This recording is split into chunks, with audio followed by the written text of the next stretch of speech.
J'espère que vous allez bien. On se retrouve pour une petite vidéo où l'on va parler plantes aromatiques, vertus et bienfaits pour les femmes entre autres. Avant toute chose, je voudrais juste faire une petite dédicace à Valilou qui m'a suggéré cette vidéo lorsque j'ai posté mon retour, mes achats sur Instagram. Donc si vous ne me suivez pas déjà sur Instagram, n'hésitez pas à me suivre. Et donc du coup, je te fais de gros bisous à toi Valilou, tu te reconnaîtras. Et puis on se dit à très vite. Donc c'est parti, on va s'occuper de trouver la meilleure disposition possible pour les aromates dans ma jardinière avant de les rempoter définitivement. Donc là voilà, j'essaye de voir quelle disposition je leur donne. Et donc du coup mes aromates c'est vraiment des plantes que j'achète et rachète chaque année pour certaines variétés en tout cas. Car pour moi vraiment ce sont des indispensables à avoir chez soi. Les aromates, si vous n'avez pas de plantes d'intérieur d'ornement, les aromates pour moi c'est un indispensable à avoir chez soi. En plus, je vous laisse admirer et regarder comment, franchement, c'est vraiment magnifique. On n'aurait même pas dit que c'est une jardinière d'aromates, on dirait une jardinière avec des plantes vertes. En plus, il y a mon thym qui est en train de fleurir, donc ouais, c'est vraiment beau.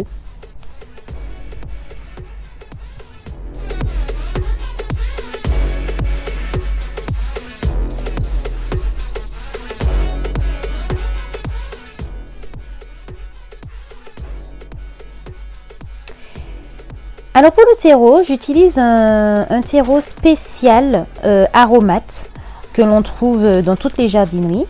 Après, moi j'ai déjà utilisé du terreau universel, ça a très bien fonctionné. J'ai déjà utilisé du terreau pour potager.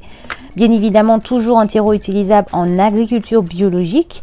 Sinon, ça n'a aucun intérêt pour moi, en tout cas, d'avoir un potager d'aromates ou un potager tout court chez soi, si c'est pour y mettre des trucs chimiques, hein, tout simplement. Enfin, ça n'a aucun intérêt. Et donc du coup, moi ce que je fais, c'est que j'ai dû utiliser tout mon sachet, tout mon sac, parce que malheureusement, je n'ai pas trouvé de grand format de terreau spécial aromatique. J'ai l'impression que les gens partent du principe que les aromatiques, c'est dans des petits pots et c'est tout, alors que non, pas forcément. Si j'avais un jardin que je les plante en pleine terre, bon, après je les aurais plantés directement en pleine terre, j'ai envie de dire. Enfin bref, donc voilà, une fois que j'ai rempli ma jardinière bien comme il faut, je vais mettre en complément, je vais ajouter un amendement naturel à base de humus lombricompost qui va améliorer la qualité du sol, il va permettre la prolifération bactérienne et donc stimuler le système racinaire de ma plante. Il va également apporter des éléments nutritifs et fertilisants à la plante. On peut également compléter l'amendement avec de l'engrais organique. Bon là pour le coup ce n'est pas du tout, je ne vais pas utiliser d'engrais. Je verrai peut-être plus tard dans la saison si j'ai besoin de lui donner un apport d'engrais. Mais franchement l'année dernière je n'ai pas apporté d'engrais, je n'ai pas apporté d'amendement d'ailleurs.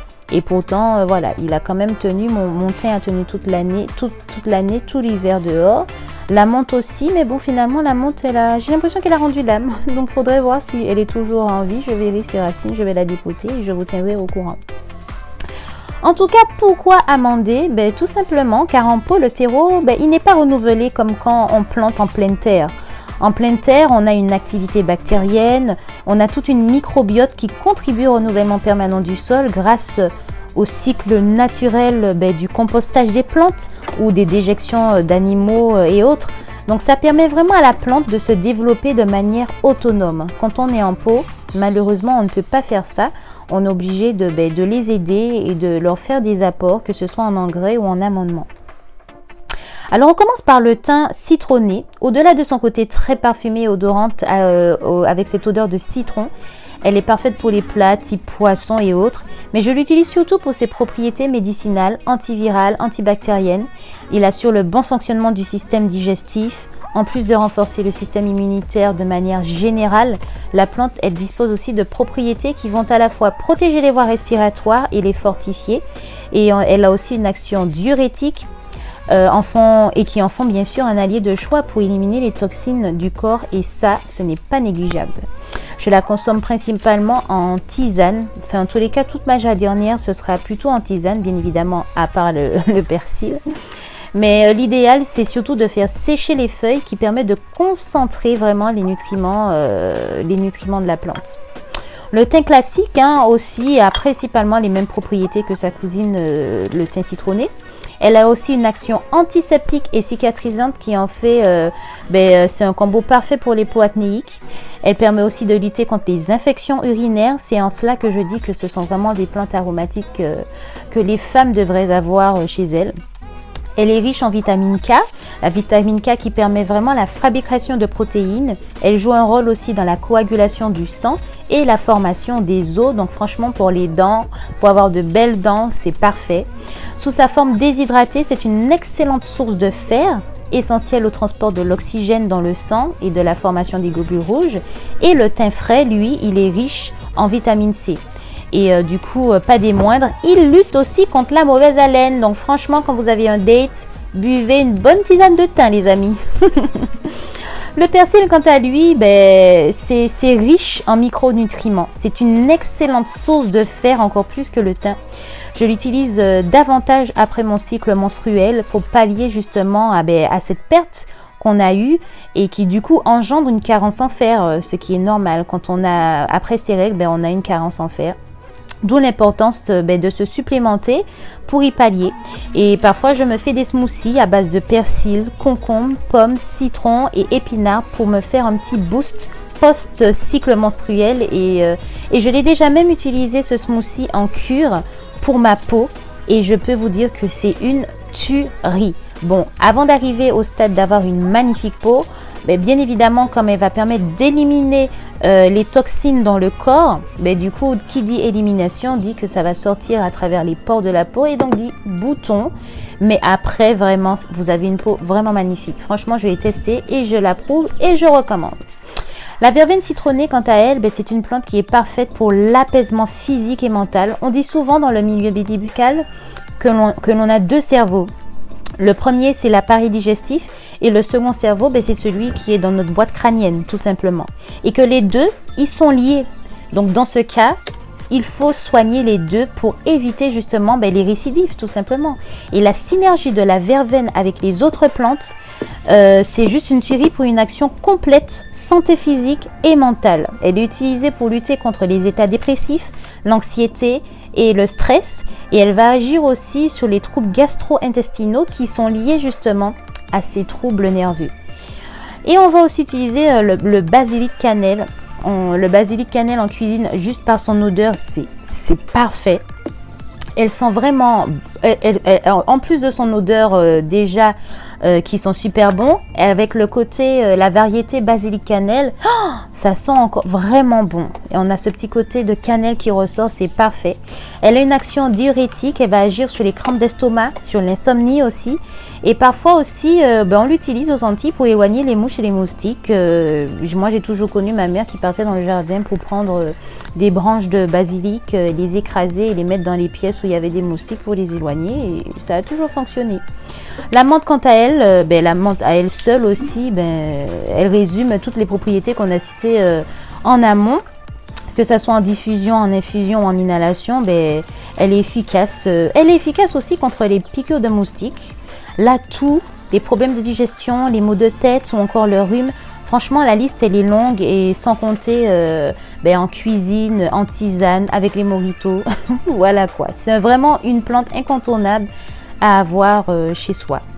Encore une fois, franchement, la synergie de ces aromates, ça booste vraiment notre système immunitaire et le protège sur le long terme si elles sont utilisées vraiment de manière intelligente avec une bonne alimentation à côté et de manière assidue.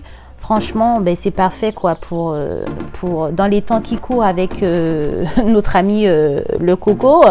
Il vaut mieux faire attention et se soigner au mieux.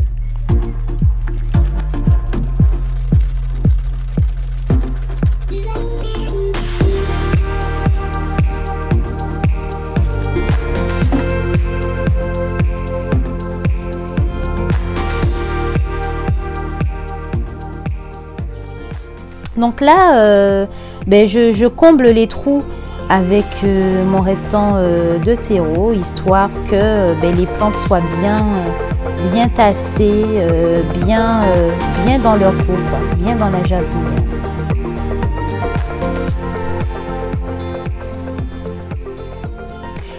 Donc là, je vais venir placer ma jardinière sur le rebord de ma fenêtre pour qu'elle ait un maximum de lumière sans soleil direct et où je peux l'admirer et la récolter facilement chaque matin en ouvrant ma fenêtre. C'est vrai qu'elles ont l'air un peu serrées comme ça, comme des sardines. Mais bon, vu la fréquence de mon utilisation, elles vont pas non plus grandir de fou, hein. Donc ça va aller, ça va aller. Pour le coup, j'avais rempoté ma jardinière en fin de journée. Donc du coup, j'ai pas arrosé de suite et j'ai attendu en fait le lendemain pour pouvoir le faire. Parce que moi, je fais partie de la team de ceux qui arrosent le matin et non le soir. Parce que moi, je pars du principe que la plante boit sous l'action du soleil et que la nuit, elle se repose. Et par exemple, il n'y a qu'à observer dans la nature, juste une plante, par exemple les oxalis qu'on connaît bien maintenant. Et on voit bien que au lever du jour, leurs feuilles s'ouvrent et qu'à la tombée de la nuit, elles se referment, comme nous. Comme j'aime à dire, franchement, je ne dors pas dans un lit mouillé, je ne dors pas dans une piscine. Donc je vois pas pourquoi moi je vais arroser mes plantes aussi la nuit. Elles ont un peu le même cycle que nous, donc le même cycle de vie que nous. Donc voilà, moi c'est mon avis et c'est ma manière de faire. Et ça fonctionne très bien chez moi. Après, dites-moi en commentaire si vous êtes plutôt team j'arrose la nuit, team j'arrose le jour. Enfin bon. Donc voilà. J'espère en tous les cas que vous avez apprécié cette vidéo. Si c'est le cas, n'hésitez pas à me le faire savoir par un petit pouce, en me laissant un commentaire, en partageant autour de vous. Et puis moi, je vous fais de gros bisous et je vous dis à très bientôt.